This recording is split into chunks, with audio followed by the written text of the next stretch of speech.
자, 이번 시간에는 10.9 실제 기체를 공부를 하겠습니다. 우리가 지금까지 여러 가지 내용 공부를 했었는데요. 전부 이상기체에 대한 얘기였죠. 이상기체. 이상기체라는 것은 실제로 존재하지 않는 기체예요.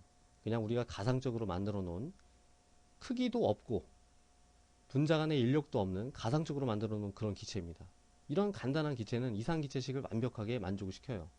PV는 nRT라는 관계를 완벽하게 만족을 시키는데 실제 기체는 좀 다르죠. 실제 기체는 분자의 크기도 있고요. 분자 간의 인력도 있기 때문에 요 관계에서 편차를 나타내게 됩니다. 이 실제 기체를 설명하려면요. 이 식을 보정을 시켜줘야 돼요. 그래서 이 식을 어떻게 보정하느냐, 그리고 그 보정한 식이 뭐냐, 그걸 반데르발스 식이라고 하는데요. 이분이 반데르발스입니다. 반데르발스 식이 뭐냐, 그 다음에 이걸 통해서 이제 여러 가지 실제 기체가 어떤 식으로 이상기체랑 다르게 거동하는지 그런 것들을 하나하나 살펴보도록 하겠습니다. 자, 우리가 말씀을 드린 내용이지만은 이상기체랑 실제기체가 어떻게 다르나요?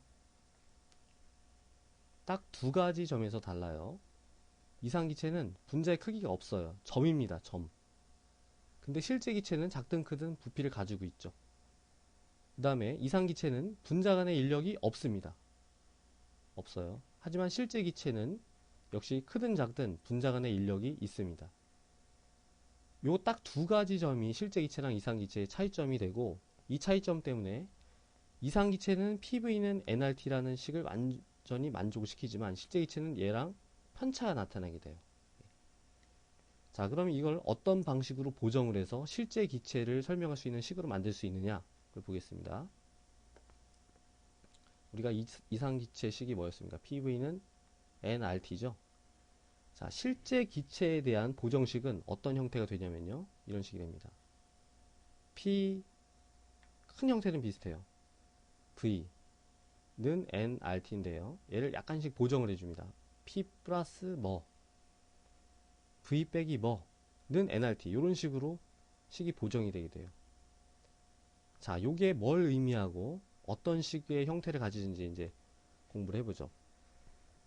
자, 우리가 다른 조건이 다 똑같다고 할 때, 이상기체가 만약에 존재할 때 이상기체가 나타내는 압력과 실제 기체가 나타내는 압력, 리얼에서 R을 쓰겠습니다. 중에 뭐가 더 클까요? 이상기체가 더 커요. 그게 왜 그럴까요? 이 압력이라는 것은 왜 나타나는 겁니까? 이 분자가 날아다니면서 벽을 치는 것 때문에 생기는 거죠. 벽을 치면서 힘이 가해지기 때문에 생기는 건데, 만약에 분자 간에 인력이 있다면 이 치는 힘이 세질까요? 약해질까요? 당연히 약해지겠죠. 안에서 당기는 힘이니까. 그렇기 때문에 이상기체보다 실제기체의 압력이 같은 조건에서 더 떨어지게 됩니다. 그래서 뭔가를 더해줘야 되는 거죠. 더해주면 뭐가 됩니까? 이 P는 실제기체의 그 압력을 얘기하는 거예요. 압력에다 뭘 더해줬으니까 이상기체가 가질 수 있는 이상기체의 압력이 되는 거죠. 그리고 V는, 자, 이상기체랑 실제기체의 부피는 어떨까요? 이상기체의 부피가 있고 똑같은 조건에서 실제기체의 부피가 있다면 뭐가 더 클까요? 얘가 더 큽니다. 왜냐면 아까 말씀드렸듯이 실제기체는 작지만 어쨌든 부피를 가지고 있잖아요. 요만큼 전체 기체의 부피를 합친 그 부피만큼 이상기체보다 더 큰 부피를 차지하게 됩니다. 그래서 이 부피는 이제 실제 기체 우리가 측정하는 부피고요. 거기서 그만큼의 부피를 빼줘야지 이상기체의 부피가 되는 거고, 그 전체는, 이 덩어리들은 PV는 nRT를 만족시키는 거죠. 그래서 요거 이제 여기 보면 우표에 나와 있죠. 예, PV는 nRT 보정된 식입니다. 자, 그러면은 이 압력을 보정을 해주는데요. 압력을 보정해주는 거는 뭘 보정해주는 겁니까, 지금? 압력이 왜 약해진다고 그랬죠? 분자 간의 인력 때문에 생긴다고 그랬죠? 바로 여기서는 분자 간의 인력을 보정해주는 거고요. 여기서는 아까 말씀드렸던 분자의 크기를 보정해주는 거예요. 자, 분자 간의 인력은 어떤 식으로 표현할 수 있을까요? 분자 간의 인력은 뭐에 비례하나요? 두 분자가 만나야지 일어나는 거죠. 분자 간의 인력은 만날 확률에 비례합니다. 근데 만날 확률은 V분의 N의 제곱이에요. 이 V분의 N이라는 게 무슨 의미입니까? 단위 부피당 몰수죠. 바로 밀도의 의미예요. 그 기체가 두 개가 만날 확률은 그 밀도의 제곱이 됩니다. 그리고 당연히 분자마다 다를 테니까 어떤 비례 상수가 있어야 되겠죠. 그래서 얘는 어떤 식으로 구체적으로 보정이 되냐면요. 여기는 그대로 a 곱하기 v분의 n의 제곱, 이런 식으로 보정이 됩니다. 바로 압력을 보정을 해준 거죠. 자, 그러면은 부피는 어떤 식으로 보정이 될까요? 아까 얼만큼 다르냐면은 실제 기체가 가지는 그 부피만큼 다르다고 그랬잖아요. 자, 실제 기체가 가지는 그 부피는 뭐에 비례할까요? 당연히 몰수에 비례하죠. 몰수. 몰수에 비례하는데 분자 종류에 따라서 그 보정치가 다를 테니까 어떤 비례 상수가 필요합니다. 그래서 그것도 역시 여기다가 반영을 시키면은 bn, 이런 최종적인 식을 얻을 수가 있고, 요거를 반데르발스 식이라고 합니다. 반데르발스 식. 자, 어떤 기체가 A가 크다라는 건 뭘 의미할까요? A가 크다. 이제 기체 종류에 따라서 A랑 B가 다를 텐데요. A가 크다라는 것은 인력을 많이 보정해 주는 거죠. 인력을 많이 보정해 준다라는 것은 분자 간의 인력이 센 분자를 얘기를 하는 거예요. 어떤 분자들이 그럼 A 값이 클까요? 분자 간의 인력이 센 애들, 특히 수소 결합할 수 있는 물이라든가 아니면은 또 뭐 암모니아라든가 그런 애들이 세겠죠. 그리고 분자 간의 인력은 분자량이 크면 클수록 분자 간의 인력이 큽니다. 이제 요 다음 단원에서 우리가 공부를 할 텐데요. 그거를 역시 반데르발스 힘이라고 그래요. 그렇기 때문에 여기서도 보면 CCl4, 이 사유화탄소처럼 분자량이 큰 애들은 이 A가 굉장히 큰 걸 알 수가 있습니다. A랑 B를 전부 반데르발스 상수라고 합니다. 자, B도 역시 기체의 종류에 따라 다른데 B가 큰 애들은 뭘 의미할까요? B가 큰 애들은 부피를 많이 몰당 부피를 많이 보정해 주니까 실제 부피가 큰 그 기체를 얘기를 하는 거예요. 그래서 여기서 보면은 헬륨이나 네온 같은 애들은 작지만 메탄이나 여기는 사이화탄소 같이 진짜로 실제로 큰 분자들은 이 B 값도 큰 걸 알 수가 있습니다. 그래서 뭐 A 값이나 B 값을 넣어서 계산을 하거나 외우거나 이럴 필요는 전혀 없고, 여러분들이 그냥 요 식의 형태만 잘 기억을 해 놓으시면 됩니다. 자, 그럼 이제 이런 식을 바탕으로 해서 우리가 여러 가지 상황에서 실제 기체랑 이상 기체가 어떻게 다르게 거동하는지 그걸 한번 보겠습니다.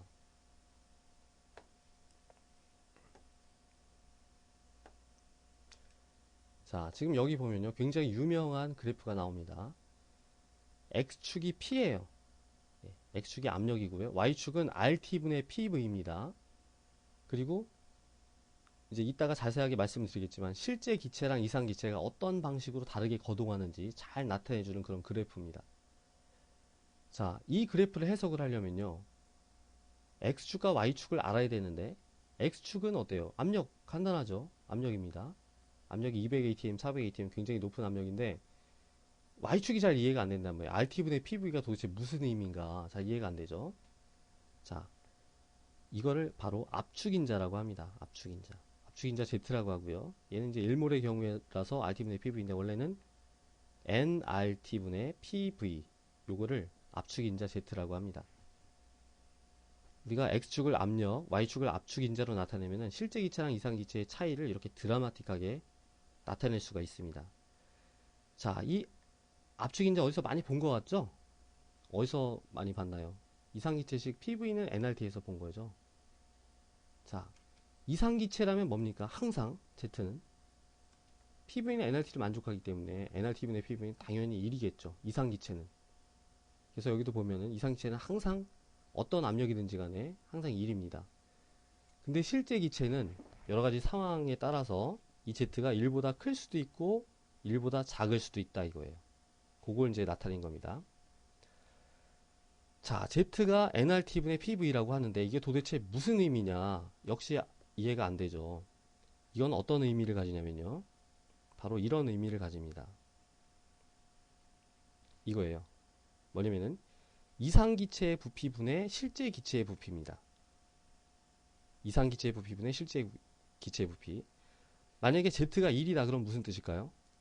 그 상황에서, 그 온도와 압력에서 이상 기체랑 실제 기체가 똑같은 부피를 가진다 이거예요. 자, 언제입니까? 요때죠? 압력이 아주 작을 때. 압력이 아주 작다라는 것은 넓은 공간에 기체들이 막 날아다니는 거죠. 자유롭게. 그럼 뭐 기체 인력이 작용을 하나요? 기체 인력도 없고 무시할 수 있고, 기체의 크기 자체도 무시할 수 있죠. 빨리 날아다니는 거니까 뭐 얘가 얼마큼의 부피를 가지고 있든 거의 상관이 없죠. 그래서 이상 기체랑 실제 기체가 거의 똑같이 거동을 하게 되고, 압력이 0이면 0이건 아니면 우리가 일상적으로 보는 아주 작은 이런 1atm 정도에서는 실제 기체랑 이상 기체가 거의 똑같이 거동을 합니다. 근데 압력이 높아지거나 어떤 상황이 달라지면 어떻게 됩니까? Z가 지금, 만약에 Z가 2다. 그럼 무슨 뜻인가요? 그 상황에서 이상 기체보다 실제 기체가 2배의 부피를 차지한다 이거예요. 만약에 얘가 0.5라면은 그 상황에서 이상 기체보다 실제 기체가 반의 부피를 차지한다 이겁니다. 더 작은 부피가 된다 이거죠. 자, 얘는 왜 도대체 그럼 이런 의미를 가지느냐? 이게 도대체 어떤 이유에서 이런 의미를 가지느냐? 자, 이상기체 식에서 보면은 V는 P분의 nRT죠. 근데 이 V는 뭡니까? 이상기체의 식이니까 이상기체 부피입니다. 만약에 이거를 실제 기체를 위에다 곱하면 어떻게 돼요? 실제 부피는 우리가 측정하는 부피고요. 이 P가, 밑에 있는 P가 위로 올라오게 되겠죠? P. 그래서 아까 우리가 썼던 nRT분의 PV가 되는 거예요. 그게 바로 요 의미가 되는 겁니다. 그래서 압축 인자라고 하고 되게 중요한 겁니다. 자, 그러면 이제 요 그래프를 해석을 해보죠. 이걸 바탕으로 해서. 지금 아주 작은 압력에서는 아까 말씀드렸듯이 이상기체랑 실제기체가 똑같은 부피를 차지하고 거의 같은 거동을 한다는 거죠. 근데 압력이 점점점 높아지면 어떻게 됩니까? 여러 가지 종류의 그 기체 종류는 다르지만 비슷한 거동을 보이죠. 내려갔다가 올라오죠. 내려갔다 이렇게 올라옵니다. 많이 내려갈 수도 있고 많이 올라갈 수도 있지만 어쨌든 비슷하죠. 자, 요게 내려간다라는 건 뭘 뜻할까요? 압축인자 Z가 1보다 작아졌다. 뭡니까? 이상기체의 부피보다 실제 기체의 부피가 더 작아졌다는 거예요. 이상기체보다 실제 기체가 더 이렇게 옹기종기 더 모여있다는 얘기죠. 똑같은 압력에서. 왜 그럴까요? 그렇죠. 바로 분자 간의 인력 때문에 생기는 일이죠. 인력. 분자 간의 인력이, 이상기체는 없지만 실제 기체는 인력을 가지고 있잖아요. 인력 때문에 모여있게 됩니다. 그러니까 압축인자는 1보다 더 작아지게 되는 거죠. 자, 이 인력이 작용하려면 멀리 있는 공간에선 작용을 못 하거든요. 압력이 한 200 atm 정도는 돼야 돼요. 그래야지 분자 간이 서로 오밀조밀 모여서 인력이 형성되고 압축인자가 이렇게 1보다 작게 됩니다. 자, 근데 점점점 압력이 세지면 어떻게 될까요? 이제 인력이 아니라 이제 점점 청력이 되겠죠. 왜냐면은 점점 압력이 세지면은 이제 부피끼리, 그 기체 분자끼리 막 부대끼게 될 거 아니에요. 예. 인력보다 청력이 이제 더 세게 나타나게 됩니다. 점점점 압력이 커질수록 청력은 점점점 세지고 어떻게 되나요? 이상 기체보다 더 큰 부피를 차지하죠. 예. 왜 그럴까요? 같은 압력에서 이상 기체보다 더 안 눌러지는 거예요. 안 눌러지니까 더 큰 부피를 차지하게 되는 겁니다. 그죠? 왜 그래요? 기체 자체가 부피를 가지고 있기 때문이죠. 그래서 이 음의 편차는 왜 생기냐면 바로 인력 때문에 생기고요. 이쪽 올라가는 양의 편차는 바로 분자의 자체 부피 때문에 생기는 현상입니다. 자, 그러면은 많이 내려가는 기체는 아까 우리가 반대로 봤을 식에서 P 플러스 A V분의 N의 제곱 빼기 V 빼기 N 아니 곱하기죠. NP는 nRT인데 많이 내려가는 거는 분자 간의 인력이 세다는 뜻이겠죠. 인력 때문에 내려가는 거였으니까.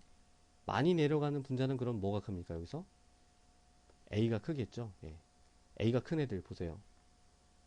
뭐 CCL4라든가 이런 애들은 더 많이 내려가게 됩니다. 그리고 이 올라가는 건 왜 올라가는 거예요? 이 기울기.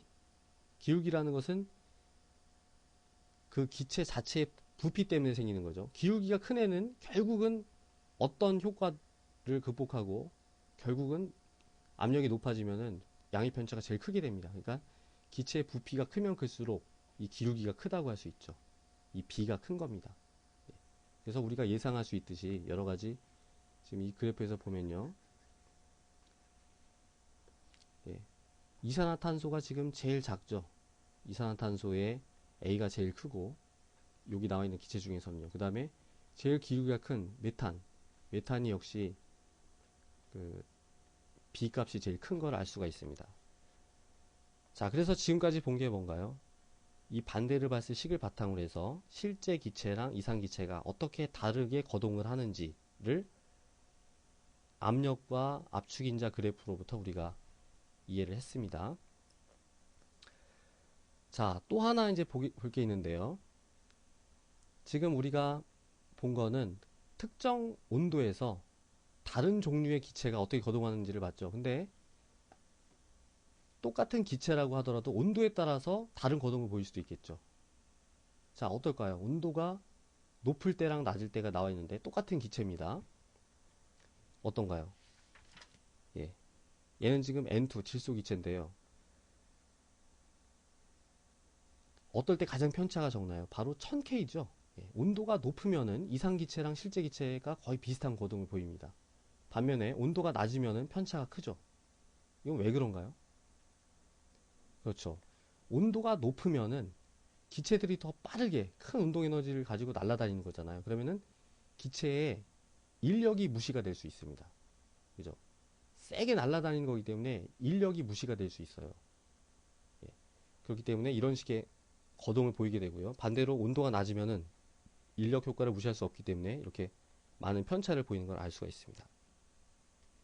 자, 그래서 실제 기체랑 이상 기체는 어떨 때 가장 비슷했나요?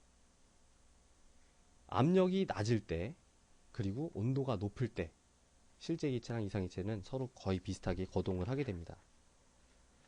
자, 그래서 지금까지 우리가 여러 가지 반대를 발스 식을 봤습니다.